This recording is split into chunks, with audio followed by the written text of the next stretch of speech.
from Death Valley, standing 6'10", weighing 330 pounds, The Undertaker! That's not bad. It's okay. Fury! Look at The Undertaker! Oh!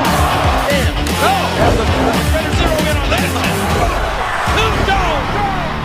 Oh! I'm with a man that needs no introduction, one of the most popular wrestlers of all time, top 2 or 3. I'm talking about the one and only Mark Calloway, known as The Undertaker.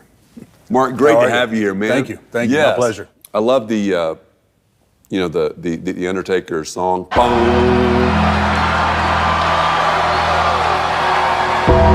That makes me just like, get chilled. And yeah, it has been, I don't know that, I can't say that I was smart enough to have the presence of mind to do it. I got the call from Vince. I'm Vince McMahon, and you will treat me with respect. The call was something like this. The phone rings, I pick it up. Hello? Is this The Undertaker? Undertaker. Yeah, this is The Undertaker. Oh, all right then. Hey, can you be up here tomorrow? You know, and next day I was on. And that was Vince. That was Vince. Called me. He had this character, which the original character was based on an old Western, an old Western Undertaker. Wow. At the time, people were so just enthralled with it because it was so different. Like. You know, most interview segments or the way that most wrestlers talk, you know, was, well, let me tell you something. Well, let me tell you something, brother. You made a lot of promises to the Macho Man, didn't you? Who are you? Never tell me how to wrestle.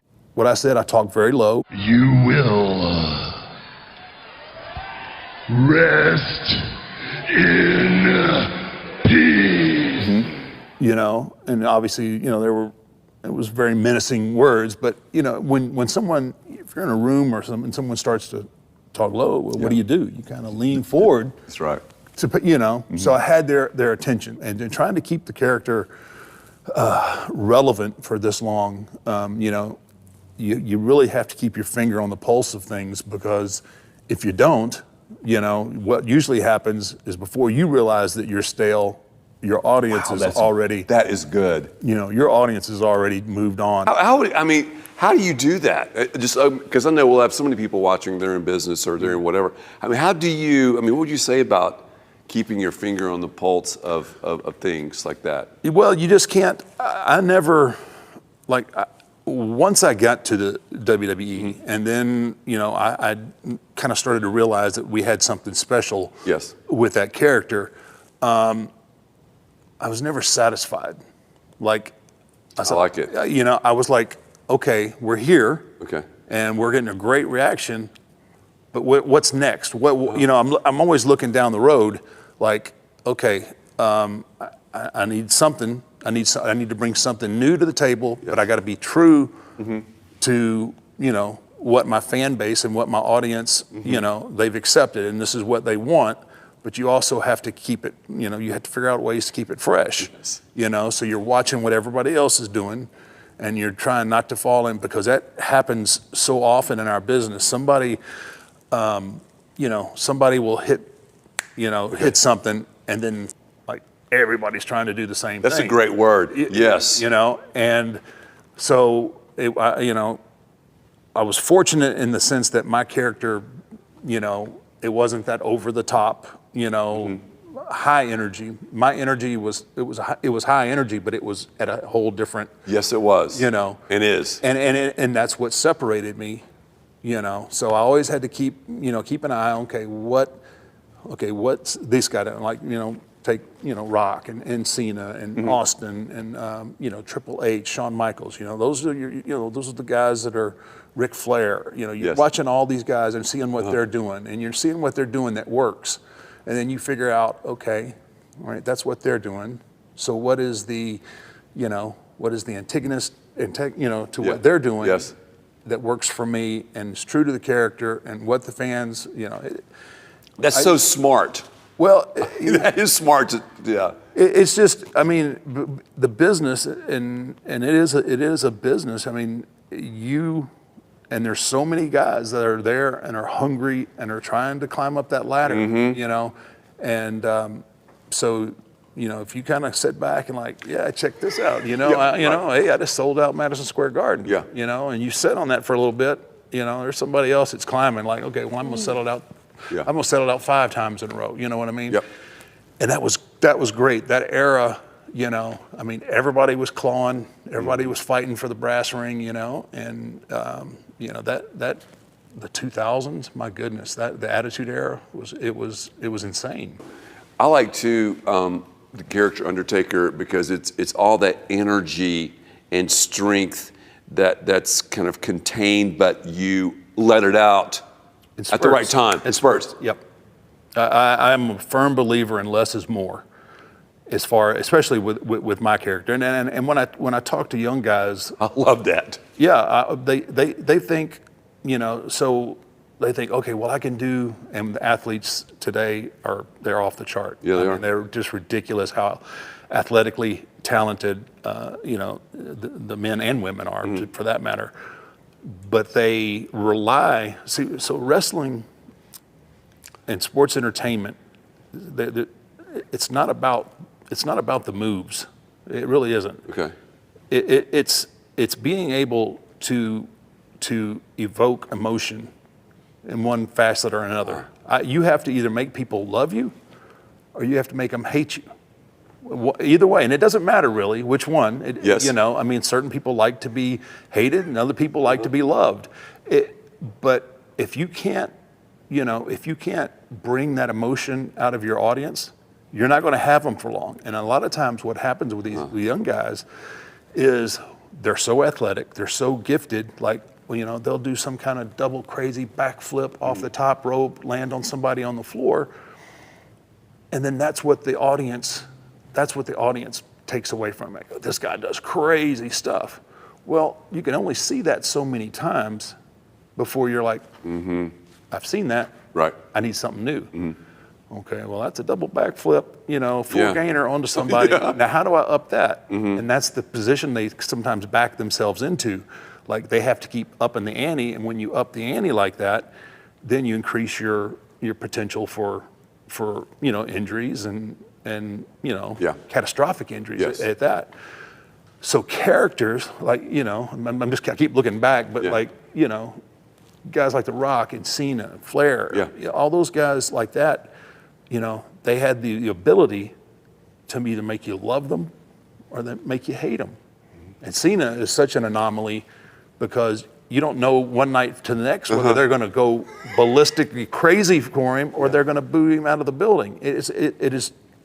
He is probably the most polarizing guy that's come along in a long time because he just, you know, his fan base it's crazy. But what happens is he sells tickets. Yep. He works in front of full arenas. Same thing when Rock was there.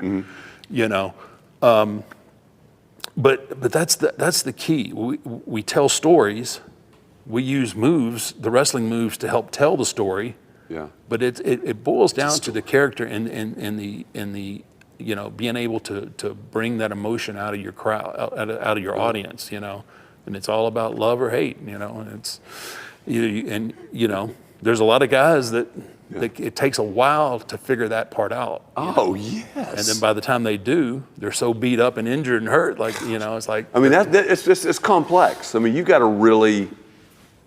Yeah, I mean, you can't, you know, I mean, a lot of, you know, we get a lot of people from different sports, you know, that maybe we're football players or amateur wrestlers or, you know, and they think, oh, it's wrestling, I can do that. Yeah. You know, and what you end up finding out is like these guys come out and they don't look genuine. You know, they look out of place because what they're doing, they're trying to emulate or be like a wrestler they've watched on TV instead of being the wrestler that's on TV. And that's probably one. Say that again. That's a great point. They're trying to. Yeah. So like if somebody was, and I'll use The Rock for example. I mean, because he was really, you know, a charismatic guy. Yeah. So you get somebody out there and like, oh, well, I mean, I've watched The Rock. Yeah. The Rock, I'm going to do it. So, you know, he comes, if you try to be something else, then, I mean, you have to make it yours. You got to own it.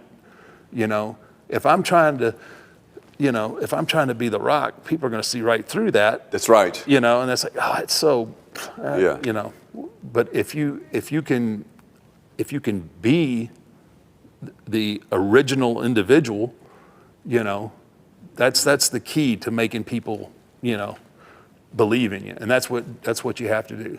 I mean, if you're a good guy, like we'll take Stone Cold for instance. Yes.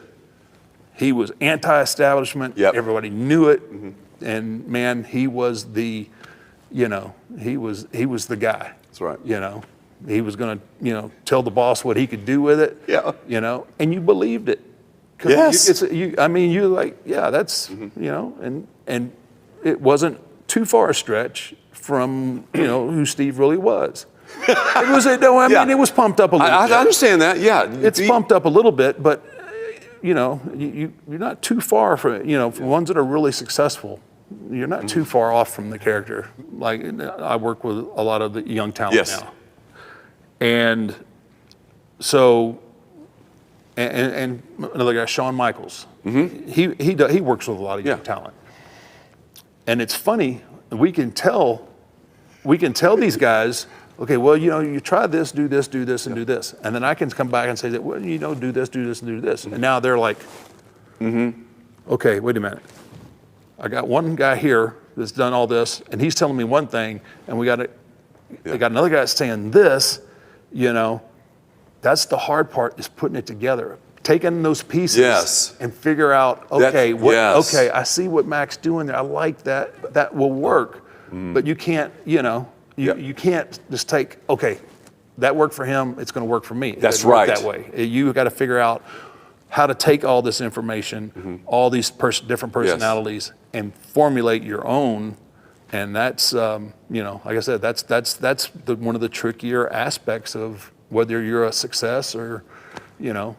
You know, one time, Mark, I was over in Australia at a leadership conference, and they were talking about how people that sometimes try to be someone they're not, they call them tryhards. I know you've probably heard that before. He's a tryhard. So that's kind of what you're saying. In other words, you learn from everybody, but take that and you have to somehow, and that's the complexity of it, I guess, make it your own. Make it your own. That's the key. You have to be able to take all this information in and figure out how this information works, how it works for me, you know. And okay, and Mark, here's how I fell into wrestling, basically loving wrestling.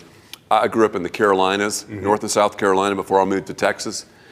And we had Mid-Atlantic Championship, there you go, wrestling.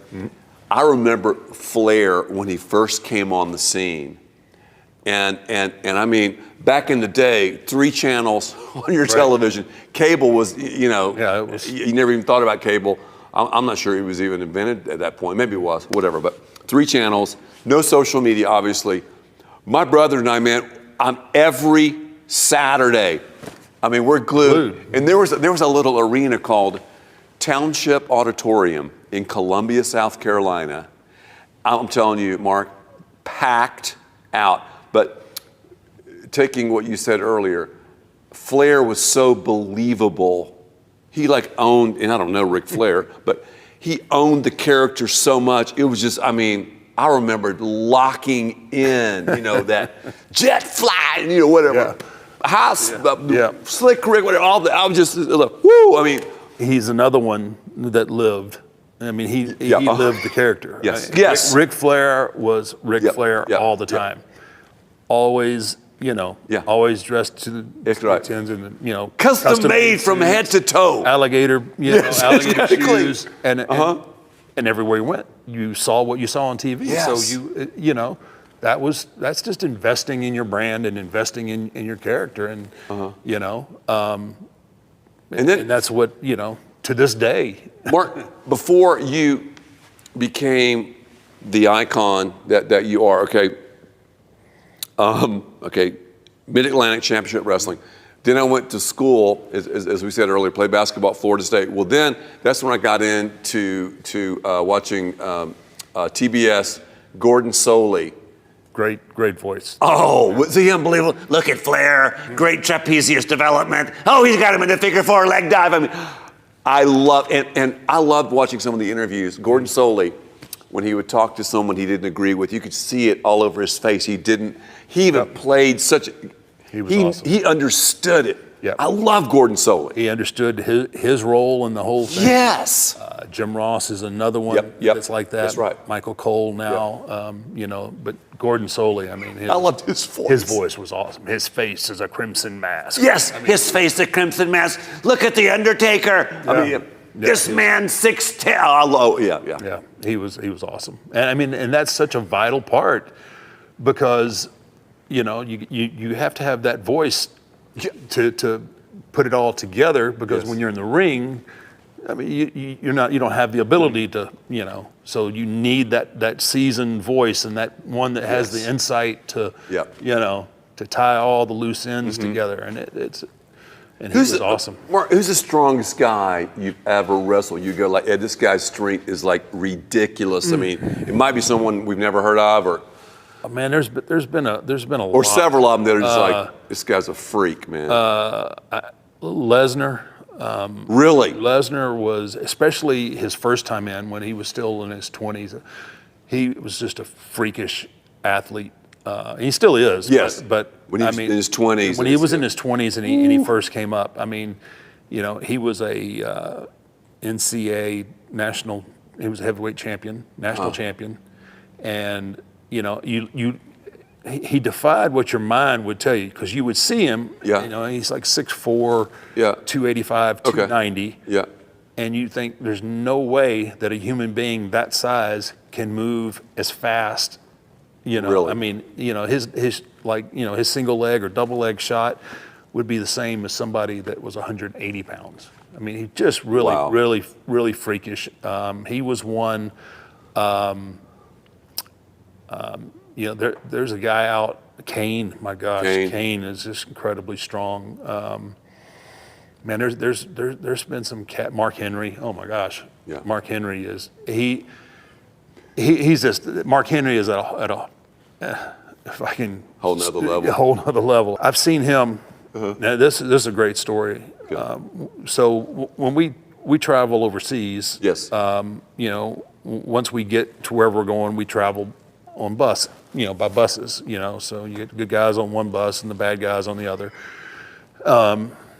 Anyway, we were checking out of a hotel one morning. We had like a 4-hour drive to the next city, wherever we were going. And there was, in front of the first bus was a car. And we couldn't, the driver didn't have enough room to pull out. And you know, we're sitting there and like no one can find who owns this car and everything. You know, everybody's looking at their watch like, oh my gosh, you know, everybody's worried. Oh, I got to go to the gym and I got to eat and all this other. Mark gets wind of it. He goes, I'll handle it. Mark gets up, goes off the bus, grabs a towel, goes to the back end of this car, puts the towel underneath the fender well. He reaches under it. And he picks it up, and he takes a couple steps and puts it down. He looks at his hands, fixes the towel, hooks it under there again. He picks it up, walked it a couple more steps until we had enough angle that the bus could pull out. I would, you know, I was like, what do you do with that? I mean, you know, I've seen him take. We were in Japan once, and I seen him take a nice piece of silver. It was like a spoon you'd stir your coffee with. So it's a spoon about like that, nice, thick silver. And he twisted it like a pretzel. I've seen him take frying pans and bend them in half. It's just that was just a gift that he was given that not many people have. No. Yeah. I mean, just the nicest guy in the world, but, you know. Have you ever wrestled Andre?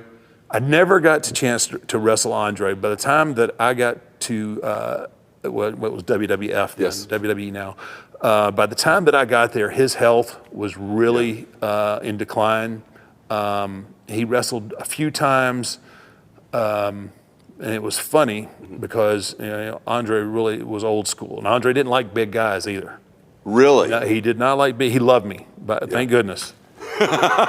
But for most big guys, I don't know, he thought they were arrogant or bullies Yes. or whatnot, but he had his way with a lot of guys that you would just go, ooh, that was a pretty tough guy. Andre would set Take him him straight. Anyway, he liked me, and he was like, even, and I guess we always think we got one left in us, you know. But Andre, he'd always, I would come in, he was always, now he's Andre the Giant at the time, biggest star that's ever, at that time, really been in wrestling. Worldwide phenomenon. He was always the first guy in the locker room. He was always there. He loved to sit there and play cribbage before he'd go. And I'd come in, and, I'd say, hey, boss, how you doing today? Oh, good. One day, kid, me and you, I have an idea. I was like, oh, really, boss? Tell me about it. Oh, and he'd never tell me. Never tell me. And a good friend of mine to this day, his name's Tim White, and he drove Andre around. He was one of my referees, and I'd ask Tim all the time. I said, did he ever tell you? He would never tell me. He was old school Andre. He didn't want anybody else to do it because he thought he was going to get to a point where he could get back in the ring and we could do this. And, have a really big deal. So no one knows what it was. But, he ended up passing away, and he never let me know. God. And I wonder to this day because I was like, man, I bet it was good. So. I bet it. Mark, what do you like to do other than, I know you're so busy traveling around the world, appearances, your business. What do you enjoy, recreationally, just hanging out? What do you like to do? Well, it's kind of funny because I was on the road for so long. It's all I did. When I was home, I rested. So now that I have a little more time, I like to hunt. I like to fish. Where do you like to fish? It doesn't matter wherever they're biting. I mean, we got a pond in the neighborhood that's stocked full of. I don't mind just going out there and throwing a line in.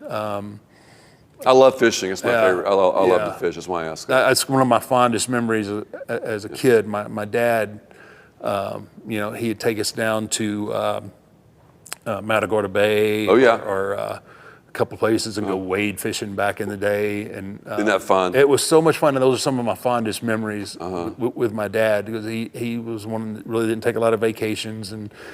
But man, when we went fishing, that was that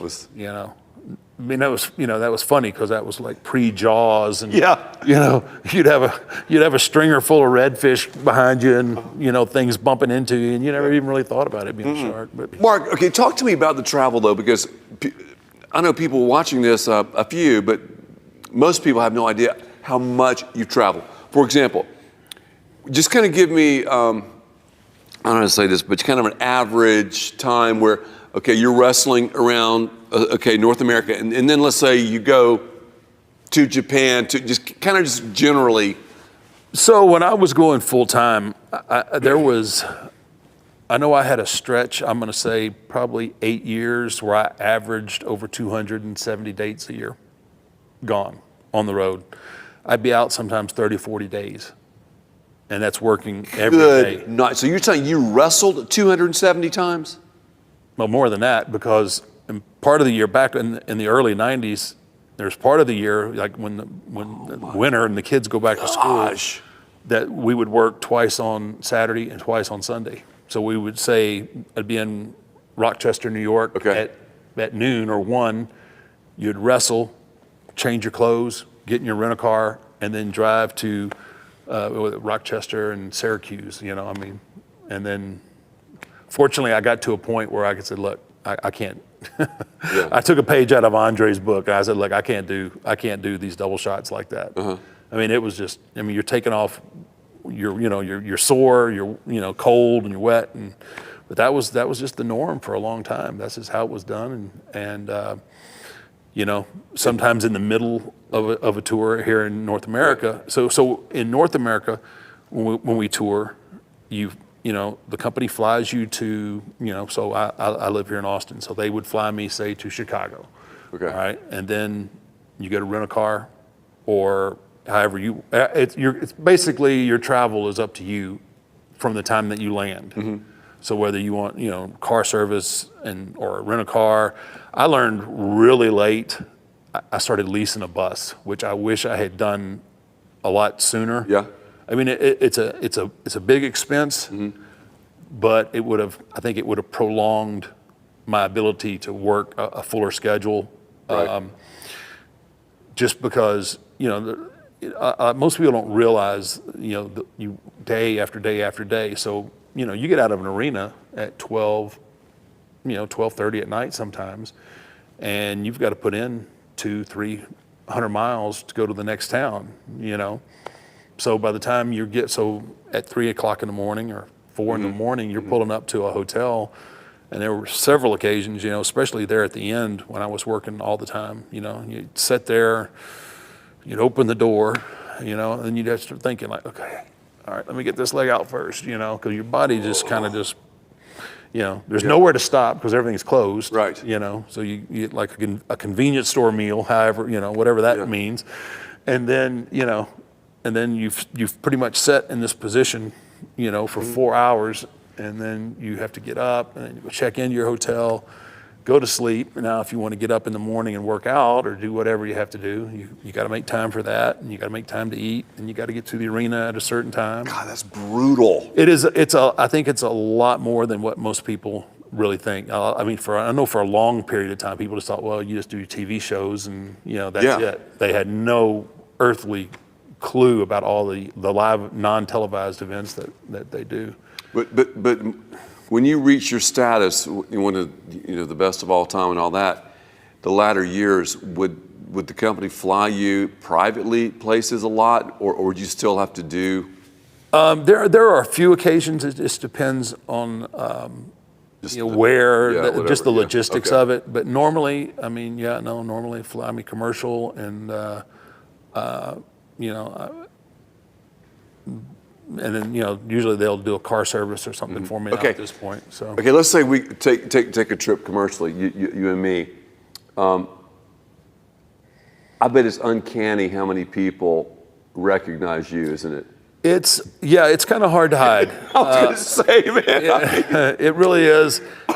And how do you? But one of my next questions was, how do you handle that? But just tell. I bet you have some great stories about that. It's hard to hide. Yeah, it really is. It's 6'9". tough. And then whatever, sleeves. 290. Even if people even if they're not wrestling fans, it doesn't take too many removals to find somebody who that person knows. Oh yes.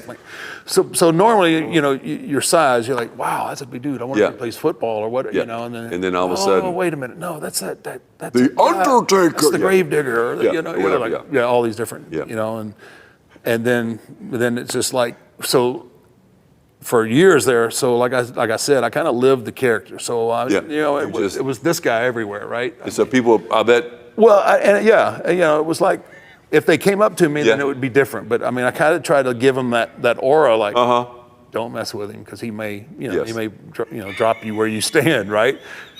And because people, they don't really. I would be understand. scared to come up to him if this dude, and I'm thinking like, wow, there's the Undertaker. It's funny because there's a lot of people think that, and then they'll either send.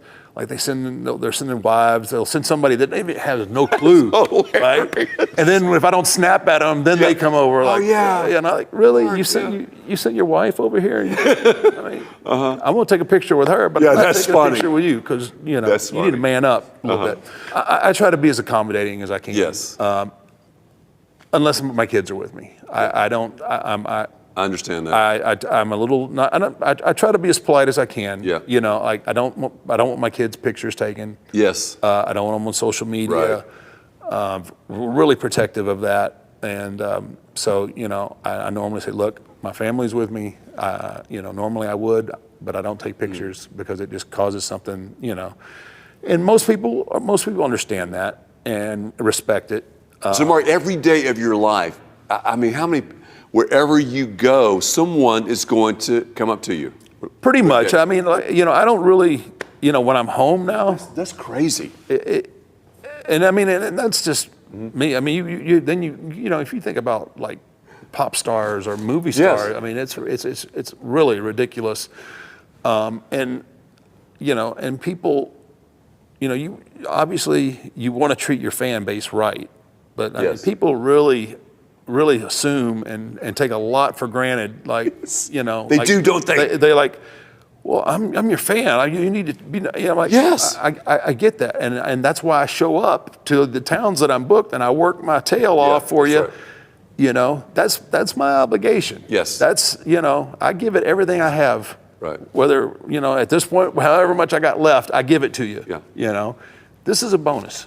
You know what? You were lucky enough to come across me, and I'm gonna, I'll sign it if just give me a little bit of respect. I hate using that word. Hate. No. I hate. That's twice. That's okay. But people that'll do the old take the camera out and try to do the old sneak peek, right? Yeah. Like the guys they're afraid to come up to you, so they'll try to video you, and then somebody else that has will come up to me and say, "Hey, can I have autograph?" Well, absolutely. And then the person that was trying to be sneaky, like, "Oh, he's okay. Oh, I'm gonna go up to him." I'm like, "Wait a minute. Yeah. What about the 10 pictures you just took a minute ago?" "Oh, well, I did." I'm like, Have you ever had anybody try to say, let's not fight or not fight or some? Surely people aren't that crazy. Well, they are. I have people ask me all the time, "Hey, will you choke slam me?" Like, I'm saying, you really don't want me to do that. No, I don't know. I said, it's a nice flight, but the landings are rough. I'm just saying, it is. I like that. A nice flight. Bad landing. Whoa. Yeah, it's just. But really, I've been very fortunate. And you're jujitsu too. This guy. Here's what people don't know about these guys like this. This guy, obviously, one of the top 2 or 3 of all time. But my brother does a lot of the MMA stuff. Mm-hmm. He's told me, he goes, a professional wrestler. I don't care who you are, how big you are, how bad you are, how tough you think they are. 5 seconds, done. And a guy like him, I would never do it. You put your hand on him, game over. Yeah. No, it is. I'm just going to tell that for you because I know you got the body, the way you know how to move your body, the strength. Done. Yeah, it's. He knows. He's like going. He's like, yeah, that's true. Don't. So no, yeah. Please don't test that. Tell me about your life of faith. How did you become like a Christ follower? Tell me a little bit about that. I always believed in God. I just didn't really understand what it was having a relationship with God. Yes. And I have to give a lot of credit to my wife. That's great. Great story. Yeah, she. See, those Florida State girls. There you go. See. Well, that I married one too. Her whole family is Florida State. I mean, her mom, her dad. But very, very strong in her faith. Yeah. And it's a Christian school. And anyway, she would like, you just come with me. Yeah. And I'm like, babe, I'm telling you, I walk through those doors, the roof's gonna start shaking and I was like, I'm good. I'm good with God. I believe in, no, it's Mark, there's so much more to it than that. So I said, okay. I said, I'm gonna go, but if lightning bolts start flying, don't blame me, And that's how it started. That was very important to her. That I have a relationship, with Christ, and to really understand what that means. Yes. So once again, God working in in the ways that He does, put us here at Lake Hills Church. That's great. It was, Mark, that's a great story, man. It really was. I sat down, and it was like we were having a conversation. Yes. With, 3,000 people. 3,000 people. It felt like an intimate conversation. It was the perfect place at the perfect time. Yes. For me. God definitely used so many great things to bring you guys together. That's awesome. No, it really is. Mark, how many, tell me some quick injuries you've had over the years. Okay, let's see. Both eye sockets have been crushed. Your eye sockets? You know, both. At one time? No, they were separate. They were years apart. I've had probably, I'm guessing we're closing in on 20 different orthopedic type surgeries from just wrestling related injuries. Both hips have been, had a form of hip replacements, torn biceps, torn pecs, torn triceps, bone spurs, training. You know you're on a level that very few people have ever thought about being on. I just think I'm probably a little tougher than I am smart. Yes. He takes it I've seen you a lot of times. Yeah, so that's a choke slam. So how do you? You really want to know how I get people up? Yeah, no, you don't have to do it. No, Okay, because yeah, it's really uncomfortable. Whoa. No, because sometimes, because I mean, Grab 'em. yeah, absolutely. I grab a handful, and if you don't go up, if you don't jump, you're going to get, you're going to get a little wedge in there. It's the oldest trick in the book. Who's the biggest guy you've ever? I mean, when you're at your, when this was fixed and everything, how big are we talking about? How much you guys weigh? You see, four. I got a four. It wasn't real high, but I did a 400 pounder. It wasn't. I mean, it wasn't like. It wasn't high though. It wasn't high. I mean, but I don't care. I love you get somebody like you get somebody like a Rey Mysterio, some of the little guys, man. Those are awesome. Then you could just walk around. The Undertaker. Mark, thank you. My pleasure. So much for giving us the time. The Undertaker, Mark Calloway. This guy's the real deal. Great guy. Loves the Lord. I mean, just down to earth. But we're talking The Undertaker.